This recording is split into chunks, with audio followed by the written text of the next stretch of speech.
Welcome to the FitPro Lead Gen podcast, where each Monday we bring you a brand new guest interview. And today we have another big one for you.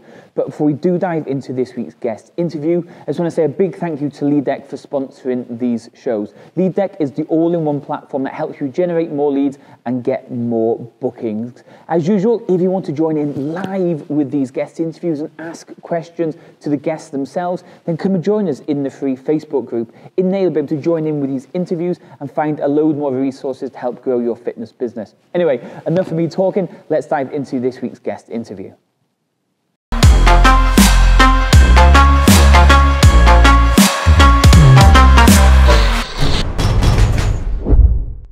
Place grew a studio over here. I then sold that to a partner. Then I ended up opening another gym in Romania. We using the same systems in 2014. I later then sold my shares there and came back to Cyprus again. And then in 2018, I met up with my current business partner, 𝘀𝘁𝗿𝗺, who I'm sure you'll have on the show, or you have already. And so he had just started the TransformHub, which was again same kind of model, large group training, functional facility.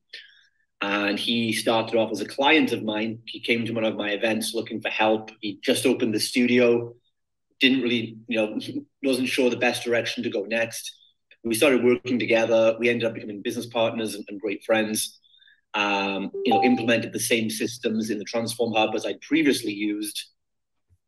And 2020 came around the corner. We'd opened 2 locations by that point. So we went into 2020 with 2 locations in February, about to open the 3rd one in March. But then in March, as we know, the world melted and everything went to pot. But then to kind of fast forward to the end, coming out of the pandemic, out of the last 2 years, we've just finished this year, 2022, on 20 locations. That's about 16 or 17 open, and 3 or 4 are leases that we've signed and ready to open in the next coming months. And we're looking to add at least another 15 locations in 2023. So that's the long and short of it over the last 12 years. Nice. Was it daunting going and traveling out of the UK to open the business? Because opening a studio in Romania, I don't think that's on many people's wish list born in the UK. Well, the first traveling from the UK to Cyprus opened my eyes and made me feel a lot more comfortable about doing things anywhere. Yeah. I lived in Cyprus for 12 years. I don't speak barely a word of Greek, which is what they speak. I opened a business in Romania. I barely speak any Romanian. So, so many European countries around the world, they're so English-speaking friendly. You barely have to even speak the language to live in some of these countries, in some of these emerging markets. So it wasn't too daunting for me leaving the UK and starting a business, because back then, 12 years ago, I didn't even see it as opening a business. I didn't see myself as an entrepreneur. I was a guy working at a gym, probably like many of your listeners, or like maybe like yourself, working out of someone else's gym, trying to implement ideas, trying to be creative, trying to do things better, getting no recognition for it, no support for it. And eventually just thought, well, I may as well go out and put this effort in on my own. And then when I came to Cyprus, and friends of my family said, everyone speaks English out there. There's a big English community. You'll work mostly with English clients or Greek or English speaking Cypriots. And I just didn't think of it as a business. For me, it was a chance to go and live somewhere nice or take an extended break somewhere nice and just open a boot camp. It was an outdoor boot camp while I was here. And again, I never thought of it as a business back then. I wasn't entrepreneurial minded. It was just me trying to make a living and just trying to get 30 to 50 people to pay me for a boot camp so I could just make a couple of €1,000 a month and live in a nice place. Nice. Okay. It wasn't until later I really started, trying to think like a business owner. So let's start working through the foundations then. Let's start with lead gen for what you did back then and what you did now. So for many people, if they move to a brand new area, they don't know anybody, so they've got no friends and family to rely on to be able to generate leads, and they might not have a budget to run paid ads. How did you go about generating all these leads and sales in a country that you'd never potentially been to before? You knew nobody. How did you manage to fill that location via the organic route, let's say? Yeah, good question. So yeah, I had no connections, no lists, no audience. Facebook ads weren't even really a thing back then. It was just a little sidebar ad at the time. You could put an image and like 3 words in there or something. So that wasn't even, they didn't have newsfeed ads or anything. I think it was barely a newsfeed back then. No Instagram, nothing like that. And so at the time, in the beginning, in the first couple of months, I didn't generate any leads. That was the issue. That's when I realized I actually, I need to actually learn how to do this. Being a good trainer is not enough. And for me, I started learning a lot of very much organic, local-based referral kind of methods. So a big one that I learned from one of my early mentors, 𝘀𝘁𝗿 𝗵. So I went online one day, I just went on Google, and I was like, how do I do fitness marketing, basically? How do I get fitness clients? Came across some blogs and things from guys in the US. And one of the first methods I saw that I used straight away was called the human billboard method. We now call it the micro influencer method. But back then we called it the human billboard, where essentially I just, in a desperate attempt to get clients, because I was literally a few days away from being evicted from the apartment I had because I hadn't paid the rent. I was struggling so much. So it's do or die at that point. And I went out there and I think the first like 500 women that I approached, so I was working with doing a women's boot camp. I would just, if I saw a woman jogging on the street or a woman at the checkout at the grocery shop, or a mum with her kids in a coffee shop, or the women that I knew in the area, absolutely everyone, I would just stop and speak to them and say, hey, I'm a local personal trainer. I've got a really good fitness boot camp, but I've got like no money for marketing or billboards or anything like that. So what I'm offering is, if you want to come and try it for 1 month, I promise I'll get you in the absolute best shape ever. You're going to absolutely love it. And when your friends start asking you, what's your secret? How's all the weight falling off? You just tell them about me and they can come and pay the regular price. So in a 2 or 3 week period, I think I literally I kind of gave that spiel to about 500 women. And about 400 just thought I was a creep or crazy. About 100 were kind of interested. About 50 said they would come and do it.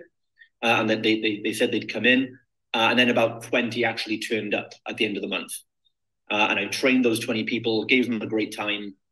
And out of those 20, I think, 5 of them really then referred me a good handful of clients. And another 5 couldn't, they said they tried referring, but they couldn't find anyone, but they wanted to carry on. And they were happy to pay my 99 euros a month full price after that. So that's how I got my first kind of like 20, 30 clients. Another strategy I used was networking or collaborating with local strategic partners. So I would find schools, hair salons, yoga people, anyone that had a complementary service to me that also had access to my target audience, which was women 30 to 50. So I approached like 10 salons, and I walked into each of those salons. They'd have an average of 3 to 5 hairdressers or nail technicians or beauty therapists. And I would just walk in and say, hey girls, like I'm a local personal trainer. Again, I've got no money for marketing. I was just honest about it. I was like, I'm broke. I've got no money for marketing, but I'm a really good trainer. I think we share a lot of the same customers. And in fact, what I would do is I would ask my clients or my friends who they used for nail and beauty, so I could get a warm intro. Yeah. And so if my client Kelly says, I go to 𝗹cie his𝗴-𝘵 hair salon, I would walk into that hair salon and say, hey, I'm a personal trainer, and my friend or my client, Kelly, says you guys are amazing and I should come and talk to you. So then they have to talk to you because now you've got that connection with their clients. They can't dismiss you or they look like assholes. So I said, my friend Kelly comes to you guys. She said, you're amazing. I should definitely talk to you. So I run a fitness boot camp. We've got similar clientele. I make them look good. Then you make them feel good when they come and get their nails and their hair done. And the women are always asking me where they should come, or does anybody know any good places? So maybe we can collaborate, and you guys can come along to my boot camp, try it out for free, and and if you like it, then you can recommend it. And as you're, as you're working with your clients, cutting their hair, and you start walking around limping because your ass is so sore, right, or your legs are sore, and your clients ask, like, what are you doing? You can just say you've been training at my place and it's amazing, and see if they want to come. Nice. So they didn't have to do any hard selling for me. They would just conversationally talk to their clients about it, right? So yeah, that was like 2 methods I used in the beginning, and really that got me to about 30 or 40 consistent boot campers in a couple of months. Yeah, it really is crazy to think, like, it's such a simple way of doing it. Just going out there and talk, it's such a simple way of doing it. Yeah. I don't know, a lot of us these days, I think because the rise of social media and running paid ads, we kind of forget the like you say, the real simple guerrilla marketing style of generating leads. Well, it's funny you say that, because what's interesting now is after that, the simple answer after that, like Facebook ads came out. And so I used Facebook ads and we blew up, right? Like Facebook was the magic shortcut. But now what's interesting, as we're going into more, recession times, what I'm advising fitpros and what we're doing ourselves is we're actually going back. We're circling back now to a lot of those old guerrilla methods, not to replace Facebook ads, but to supplement them, to diversify a little bit. We've all had a great run with Facebook ads, right? You'll agree, with the last 5, 6, 7 years. But it comes a point where you don't want that to be the only source, because if it goes away or your account's disabled for a few days or whatever, it's panic mode, right? So we're going back, and we're now, especially since the pandemic, where people want to collaborate more, people want to get together, salons and places, they need to get their businesses back off the ground. So everyone just seems to be a lot more open and receptive to these methods again. And we're actually kind of going full circle on it now. Nice. So that's one. And then to your other point about social media, I think that's definitely part of it. I think a lot of younger trainers today, if any trainers watching this who are under 30, probably would freak out more at the fact of like walking into a place and talking to someone, which is what like guys like me and you had to do back in the day. But I don't think we can put all the blame on social media, because even back then, that was still a hard thing for me to do. It was because not all trainers, still 99% of trainers wouldn't have done that back then, because it is tough to face rejection and to speak to 500 people. I did it though, because I got to a point where it was do or die. Yeah. And your fear kind of goes away at that point. So, I think equally back then is the same as today. Most trainers just don't have the guts to go and do that. Social media changes or not. And ultimately you've got to get to a place where your back's against the wall, and if you come to that point where it's do or die, you're going to forget all those fears. And anyone could do this, watching this. And this is why I have bulletproof confidence in business, because if I lost absolutely everything, if all our gyms were gone tomorrow, if I just lost everything, I don't worry about it, because I could go right back to opening a boot camp tomorrow. And I know I could walk into my town and I'd hit 20 salons, 5 schools. I'd hit every single place I know. I'd call every person in my phone book, and I'd have 50 clients by the end of this week. So I think it's a really good exercise for everyone to go and do this. It's great for getting clients, but more than that, it just gives you like a bulletproof confidence that that you'll always be able to survive and you haven't got to, then like live or die by how well your Facebook ads are doing today. It's not something we kind of wanted to go into with this episode today, but you said confidence of rejection or being able to handle rejection. Why do you think people sometimes then struggle to do this because they fear of rejection? Where does that kind of come from, and how do we beat that? Yeah, good question. So obviously everyone struggles with fear of rejection. It's why we don't approach people we're attracted to. It's why we don't always go for jobs we want or anything really. It's why your prospects don't always reach out to you when they see your ads. We forget a lot of prospects see our ad. I really want to do that, but I don't know if I'm ready to talk to someone on the phone. I don't know if I'm ready to do it. What if I'm not good enough? Everyone gets these fears, and successful people in any endeavor are the ones that can override that base conditioning and just go to a higher level of operation and just have thick skin, emotional resilience. Those who can just tolerate it. And so how you overcome it? Well, there's an easy way and there's a hard way. The easy way is you can learn from stuff like this. You can learn from other people's experience. You can learn from someone like me telling you, I've done it and it's not that hard. And there's nothing to be afraid of. When I approached, if I approached a woman in a coffee shop and she's there with 2 kids, all the fears I thought would happen, didn't happen. If I approached her and said, hey, sorry, excuse me, I see you're with your kids. Hey, I run a boot camp for busy mums. A lot of them have young kids like you as well. So I'm just wondering if you want to try it out for a week. I have some guest passes. And if not, it's cool. And all the fears you think never happened. No one ever threw a coffee on me. No one blew a rape whistle. No one did anything crazy. They would just be like, oh yeah, that sounds really cool. Can my friend come as well? Or they'd be like, oh, I already go to a gym, but thanks. That was like the worst that ever happened. And eventually, I'd always get those nerves before I walked into a salon. But the fear never actually materialized. Nothing really ever happened that was bad. At the worst, you'd get someone who's just disinterested. And they're like, no, thanks. And you're like, what, is that all I was afraid of? And if you understand this, the easy way from someone else's experience, you might be able to take this and go right into your town high street right now and approach. You could be on the phone calling up or approaching 20 salons in your area this afternoon. And you could walk away with 5 clients and make 500 euros or pounds by tomorrow. That's the easy way.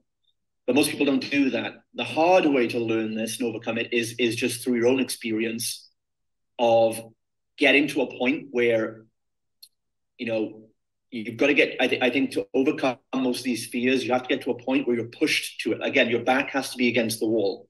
Most trainers don't succeed at a high level, and most people don't succeed at a high level because they're too comfortable. Things aren't good enough for them, but things aren't bad enough for them to move either. And so, again, for me, it was, I moved I got away from my parents, no family to fall back on, gone to a new area. I set my environment up against me. So I had to perform. I hadn't paid my rent. I was going to be evicted.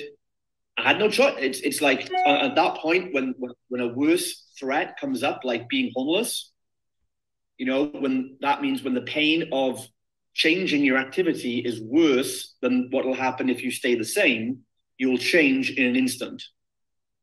It doesn't take motivation or willpower. So most trainers have no ultimate threat. But if I put a gun to their head and said, hey, if you don't go out and approach 50 salons today or finally invest and, pay David Kyle to run some Facebook ads, which you've been putting off, if I put a gun to your head and say, I'll blow your brains out if you don't do it in 12 hours, or I'll shoot your dog or something, everyone will do it because that pain is going to be worse than actually going out there and doing some ads or approaching some people. So I would recommend you get yourself into a situation like that, put your own back against the wall, or if you're lucky, life will do it for you. But for the majority of people, they'll just stay good enough an average, and you got to ask yourself right now, are you actually just too good to be great right now? That's the problem most trainers struggle with. It's nothing bad. It's not the economy. It's nothing bad. It's not their market. It's just they have something good that they settle for. They're okay making 2,000, 3,000 a month. Nice. Okay, so let's get back into the lead gen. We knew what you did back in the day when you were in Romania and these places with no Facebook ads and nothing like that. Let's skip forward to 2023. You mentioned we're going to open 10 to 15 new studios this year alone. How are you going to fill those studios to 100 clients? What is the lead gen strategy to fill in those initial studios up this year? So yeah, our method, as it has been for every location in the last 2 years, is a big launch. It's predominantly Facebook ads for launch. So if we look to launch, depending on the size of the location, but generally we're going to have a 5,000 to 6,000 square foot kind of facility. For that size, generally we can take on 60 to 80 clients for a 6-week challenge. So that's generally what we would launch with. And we would fill up those spots probably at 1 month in advance, pretty much virtually all through Facebook ads. So that's for the launch. And then we'll do recurring challenges after that. Which again, Facebook ads, no beating around the bush, is 90% predominantly still the best strategy in the world that every FitPro should be doing. It's unbelievable to me how FitPros are still not doing it in 2023. But yeah, it's going to be ads. I can go into more depth on that if you want, but that's the overall, the main tactic. Okay, so let's go into a few common concerns when it comes to Facebook ads. I've tried running Facebook ads before and it didn't work. What's the answer there then? Right, good question. So the answer here is going to be a bit more advanced. But if you understand this as a FitPro, you're going to have literally the secret to making money and successful business forever. The reasons I see FitPros fail with Facebook ads, they fail to try or they fail to be consistent and they give up. Number one, they don't understand ROI and cost versus return, right? So they don't actually understand.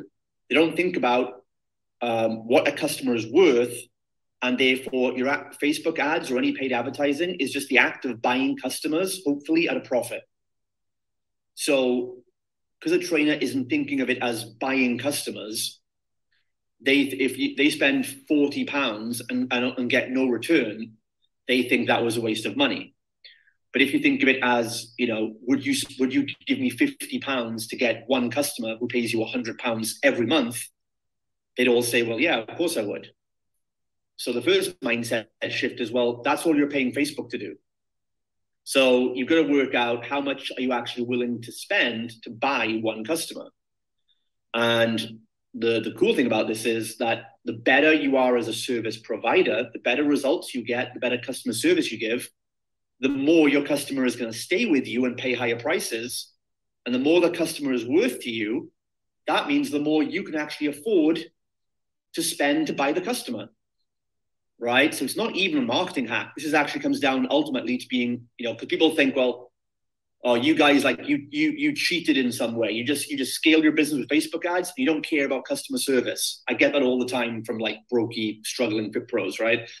Because I run ads and get tons of clients. We must therefore not care about results and service. But I say, no, the results and service is how we get an average 2 to 3 year plus retention rate, get amazing killer results. And we know our customer is worth £2,000 to us in the long haul. So we'll easily spend £50 on Facebook every single day to get a customer, right? So that's number one. You've got to think of that mindset. And it doesn't mean you can be lazy on results and customer service. It means you have to be better at customer service. Second then is when you mentioned they say it didn't work, I ask FitPros, like, what metrics are you basing that on? Because most FitPros are not tracking any metrics, or they're not tracking the right metrics. So essentially, fitpros who fail with Facebook ads are just like the clients they have who fail with a nutrition or fitness plan. They make all the same mistakes. Because if a client says to you, I joined a gym this week, I went in 3 times, I haven't got a six-pack yet, it's not working, you've got to ask, what would you say to that client? Or if a client says, this diet plan isn't working, and you say, well, did you track how many calories you ate? And they say, oh, no, I didn't actually track that. Or I didn't weigh myself on the scale. Then you'd ask, well, how do you know it's working? Most fit pros just go by they go by a feeling. It's like, I feel like it's not working. Why is that? Oh, because I haven't got 7 figures yet after 4 days. So they go by feels, not by reels. Okay, we're gonna go on what's real, not on how you feel, and you've got to look at the hard data. So we need to look at the metrics. Need to know how much are you spending to acquire a lead. What percentage of those leads do you actually book into an appointment or speak to on the phone or book in for a trial? And then work out then what is going to be your cost of acquisition. So how much do you spend to buy the customer? And look at your lead to sale ratio. So with a bit of data, we figure out, okay, we need 10, for every 10 leads we get, we tend to get 1 sale, for example, which is a 10% lead to sale ratio. So if you know you're paying about £5 a lead and you need an average 10 leads to get 1 customer, those 10 leads are going to cost you £50. That's what you're going to pay to get a customer. And as soon as you understand that, the whole opportunity blows wide open for you because you actually understand what you're doing. You can take emotion out of it. You can be level-headed. I've seen so many fit pros who are 2 inches from the gold. They spend £45 on ads. They get 9 leads, but didn't make a sale, and they're about to quit. And then we walk through the metrics with them. They hold in there for 1 more day. They spend another £5, taking their total to 50, and then they make 2 sales in the next 2 days and triple their investment. And I just say to them, like, if you would quit at spending £45, you didn't just lose the customer, you've kept your mindset the same, and your income overall probably will not grow past where you are for the next year or 2. But if you break through that and you actually just understand this relatively simple stuff, just looking at it with a different mindset, that is how you can literally double, triple, quadruple, or like we've done 10x from 2 locations to 20 through a pandemic. It's largely down to our own mindset and psychology, but then half down to knowing our numbers and mathematics. Just maths and psychology. That's all it is. Okay. So I know the numbers that you guys are doing for your Facebook ads when it comes to the amount of leads. But one thing we see a lot of is the lead was terrible. They didn't answer the phone. The leads are rubbish. The leads are not good quality. All this stuff. Nobody's answering the phone type of stuff. But I'm guessing, well, we both know the number of leads you generate every single day. How come you guys are not saying those type of things compared to some of the others who are spending £10, £15 a day, and that's what they're saying? Because we take responsibility for everything, and by blaming the lead, we are disempowering ourselves. Because firstly, it doesn't actually add up as any evidence because,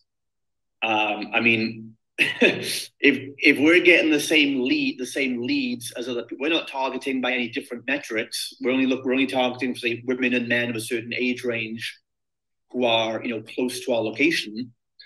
That's what most fit pros are doing, right? There's nothing special or different. So if our gyms and many of the fit pros I know and have worked with, and the guys you've worked with, are converting, getting good quality leads, but other fit pros are pulling from the same pool, but they're not getting the leads. You can have 2 fit pros in the same area, in the same city. One is killing it, saying these leads are great, and the other one is failing and saying these leads suck. So what's the actual variable here? The variable is them, not the leads. So first of all, it just doesn't even add up. Number one, that you can't prove the leads are quality. That's literally a victim mindset. It's abstaining from responsibility. And it's an easy way to just blame someone else and take the focus off you. But it doesn't even make sense in real life. There's no way to say a lead is less quality. Second of all, I think it's on you as the marketer or the business owner. It's your job. Leads don't come pre-qualified. It's your job to qualify the lead. Okay? And what I mean by that is, fitpros don't usually get when I say that, but you qualify the lead. The lead doesn't qualify. The lead is a person. Person's a person wandering around, doing their life as normal. Your job is to qualify them, which means a more qualified lead is someone that is more educated. They understand what they're more aware of the problem they're in, and they're more aware of what the solution is. And secondly, they're more inspired to actually overcome their limiting beliefs and move forward and work with you. So you qualify a lead in those two ways. And then by logistically, like if you're targeting leads that are 30 miles away, yes, that's an unqualified lead, but it's still your fault because you did your targeting wrong. So, or if you're targeting an age, like you're targeting 18-year-olds and you're selling a £200 a month program, that's still your fault, right? Because you got the message to marketing to media message wrong, right? You got that communication wrong. So what happens is this, right? The big difference we found, the biggest hack of everything is response time. When we bring in leads, they give us their name, email, phone number, let's say, and they've read the same advert that says there's a challenge, you get these things, hit us up if you want some information, we'll give you a call. When we call that lead, within 20 minutes of them submitting the form, we get a 50% pickup rate on the phone. If we call that person up 8 hours later, we'll get a 20% pickup rate. If we try calling them back 4 days, the first call back is 3-4 days later, you got no chance. So in most cases, when fitpros say the lead is unqualified and didn't pick up the phone, that's often because they waited too long to get back to them. Goes with anything. If you meet a nice, attractive girl or guy at a bar and they give you their phone number and say, text me, and you wait 3 weeks, then you text them, they're like, yeah, who the hell is this? But if you text them back the next day and they remember you and they're still kind of inspired, it's going to go forward. So this is nothing new. This is just human psychology. And most fitpros are doing that, first of all. So they're not contacting leads fast enough. And then they're blaming the lead quality. The second thing is fitpros have to work on what I call creating a signature or irresistible offer. Most fitpros are just offering boring, Me Too kind of stuff, which doesn't get leads inspired at all. So if they put an advert out that says, hey, we've got this gym, we're offering a free workout, and you get some leads because it's free. But a lot of people are not going to pick up the phone, or they're not going to take them whatever the next step is, like come to your studio or whatever, because the free workout isn't that inspiring. They were like, yeah, it sounded good at the time, but now it comes to it, whatever, I can leave it. Whereas if I put an offer out and say, hey, sign up for this, there's only 10 spaces, you're going to get a free 21-day belly blast program that starts on Monday, I'm going to get lots of leads, but I'm going to get more leads seeming more qualified because they'll be more interested. There's more fear of loss for them because they're more inspired to do the thing I'm offering because my offer is better. So I think that's a big part of it too. It's the offer you put out. If it's a truly inspiring, value-packed offer, then the leads are going to follow through. And if you call them back promptly, which is just courteous and good customer service, so they actually remember, like they filled in the advert and they actually remember doing it 20 minutes ago, they're going to be blown away. And there's also a couple of other things you can do as well. Like if you're using like any landing pages or anything like that, you can, we always put like a video on there and put our phone number on and tell them like, hey, this is the number we're going to call you from. So save it into your phone. And that way, when we call them up, it's a recognized number. Because I think a lot of the time people don't answer the phone because they don't recognize the number. So there's some little hacks like that as well you can do to increase the response rate. But ultimately, yeah, the whole, you have to qualify the lead. It's your job to convince them and to get the lead. And it's your job to convince them to take the next step to meet up with you as well. Like it's your job then to get them to pay you money. And it's your job to get them to retain over 1 year with you. So take responsibility, think like a business owner. Stop trying to offset these marketing responsibilities, because whether you like it or not, if you're a freelance trainer, you signed up for this. You signed up to be in control of everything. You can't be a freelance trainer, self-employed, but then say, I don't want to do marketing. It's not my problem, because it will be your problem at the end of the day. Nice. Okay.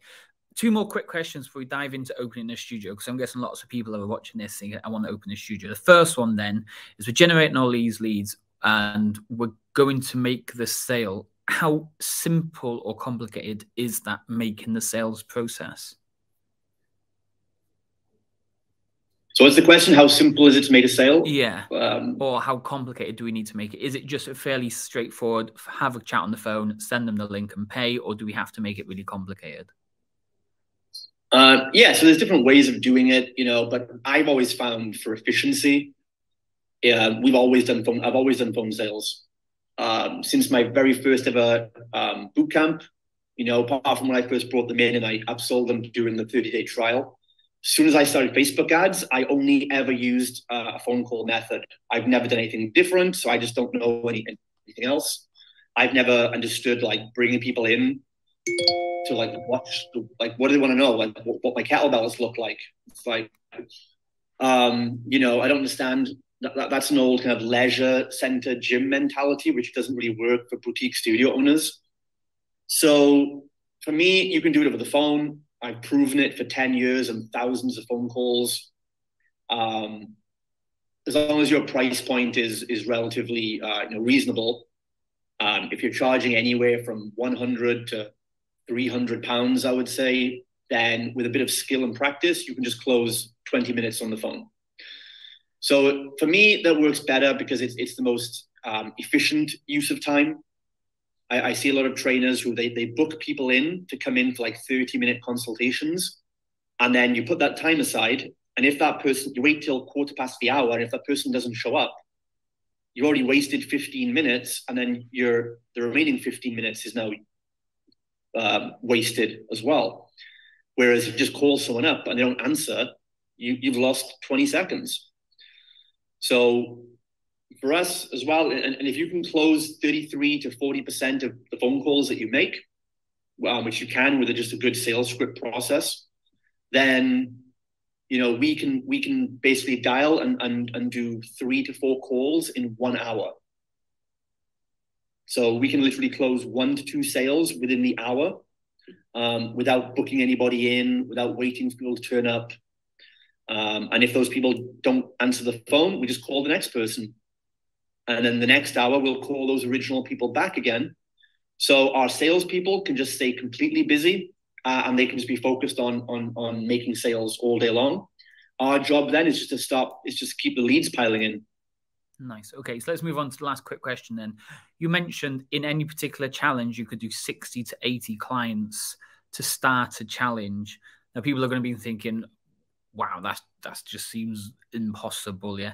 What is the magic behind onboarding, starting 60 to 80 people in one challenge in one go? Yeah, well, it comes down to, in my view, scaling up isn't about how many locations or how much money you have. Scaling is about how many people can you serve at the same high level of quality that you were known for in the beginning. So we've determined through trial and error, when we do about 60 to 80 in a challenge, again, for about a 6,000 square foot location, where we'll have maybe 2 to 3 full-time coaching staff. Okay, so based on those resources, on the size of the groups, the number of staff that we have, we also have some ambassador clients helping us out with weights and measurements and things. Based on that, that's the rate where we get great results for our clients, but also we get the biggest number of people upselling and staying with us long-term, like 60 to 70%. When we then tested going to like 100 plus clients, which we could easily do just by scaling our Facebook ads, whenever we've gone over that, then our systems get stretched a little bit, and our coaches get a bit overwhelmed. They don't get the same time to connect with all the clients. The clients might feel the sessions are a bit overbooked. And then our upsell rate drops down to like 35%. So that's when we found our threshold, and then we scaled it back to 60 to 80 on average. And so for us, the key, the secret to that is you've got to know is how much your systems and your staff can withhold and still deliver the great service. So there's going to be a certain baseline level that your staff can do. Maybe that's 60 clients, for example. But then if you then optimize your systems, make your systems more efficient, make it easier to track client progress, make communication systems smoother, so it's easier for clients and coaches to interact. If you then make so the systems are smoother, that'll allow you to take on a couple more clients. And then if you train your team, when your team are more experienced, when your team can do things faster, when your team are more emotionally resilient, and they're okay with our team freak out the first time they have an 80 person intake. But after 6 months, our team are like, bring it on. So they just become better with the same workload, which means as your gym or studio and your staff as an extension mature, the numbers can change. That's something we talk a lot about is gym maturity. The numbers you can run for different things change in year 2, year 3, and year 4 of having a gym as they would be in year 1, right? So for example, like your sales, your average conversion rate in the first year of business might only be 30% because you suck at sales in the beginning. You haven't locked in your offer. You don't have amazing word of mouth. You haven't got tons of client testimonials yet. But in year 2, now your average conversion rate might go to 50%. Not because maybe you got a bit better on the phone, but now you've got more money to spend on more leads. You get more practice. You've got more confidence. You've got more word of mouth. You've got more referrals. You're more known. You've been running ads for a year. So the leads actually are more qualified now. So that will change as your business gets more mature. But if you look at the systems and the staff, and if you're the only staff member, then the more systems you put in place to help you, and the more you develop your work ethic, essentially, and your ability to handle more clients, you'll be able to make more money. Nice. Okay, so we've covered lead gen, we've covered sales, we've covered staff and automations and systems and all that type of stuff.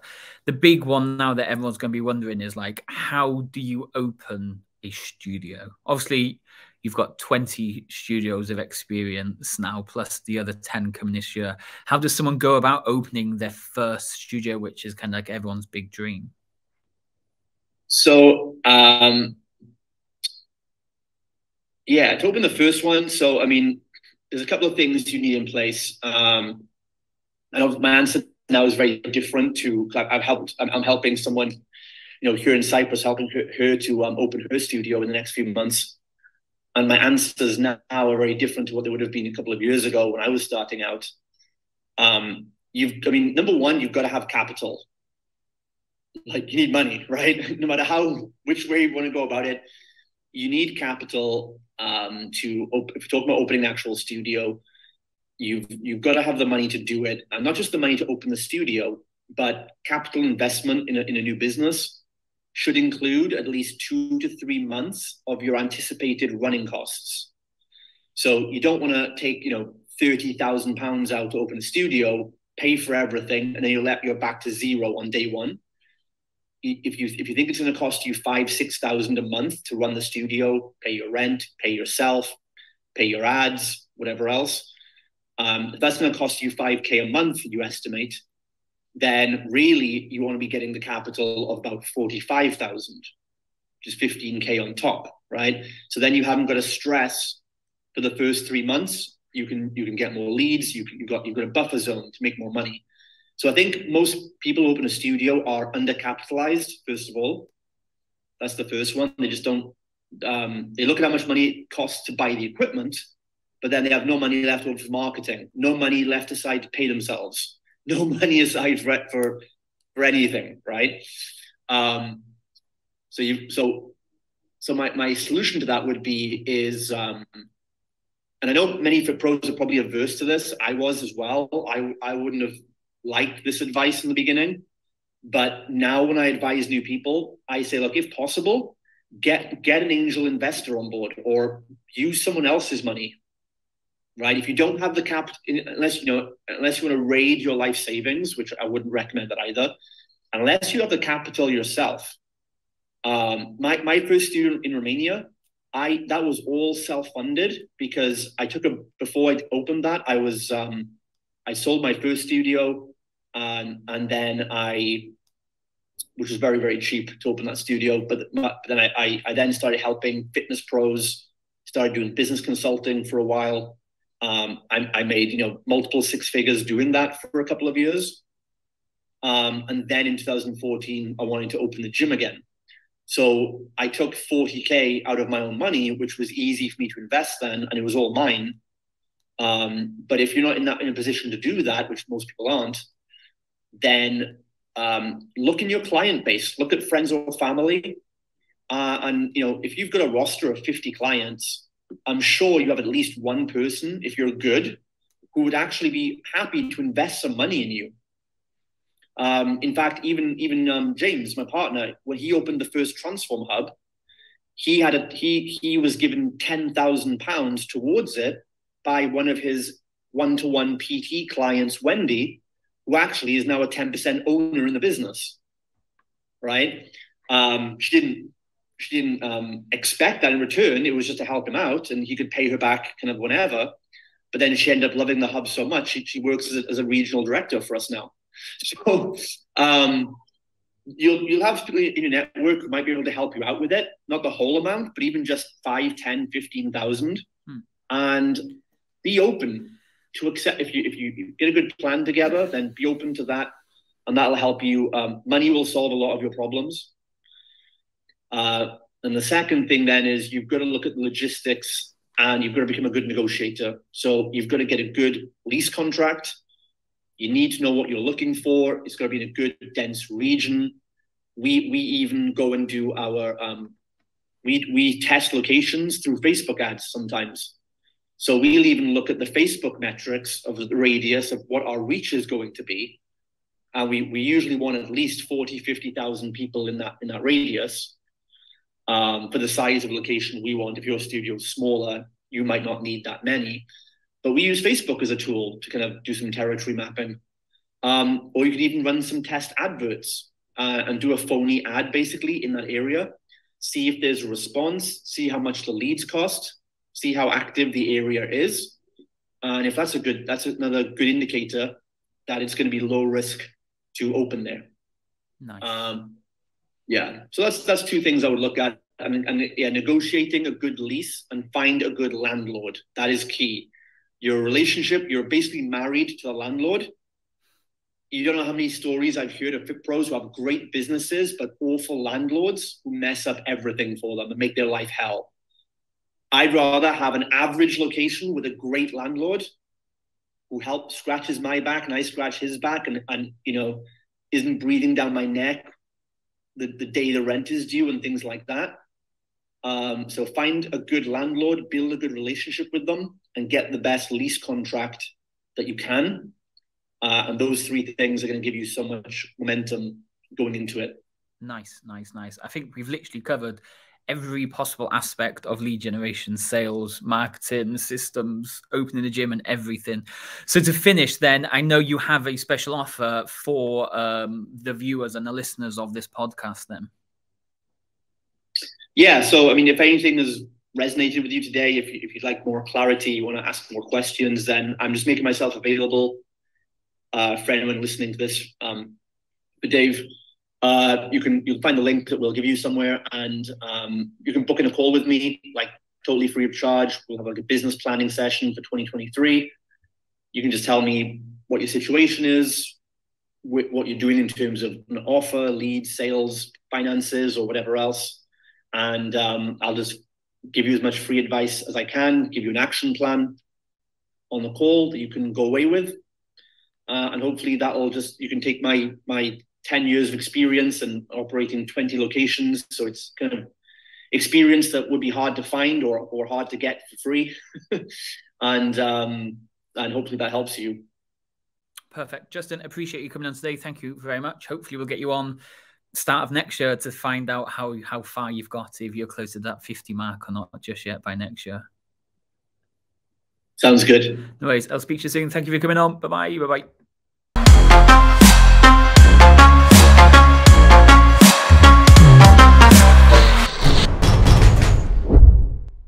Thanks for joining us this week on another guest interview. Each and every Monday, we try and bring you a brand new guest interview to help you grow and scale your fitness business. As usual, if you haven't already subscribed to the channel, don't forget to subscribe below. And if you want to watch these interviews live and ask questions, then come and join us inside the 3 Facebook group. I'll speak to you all next week. Cheers.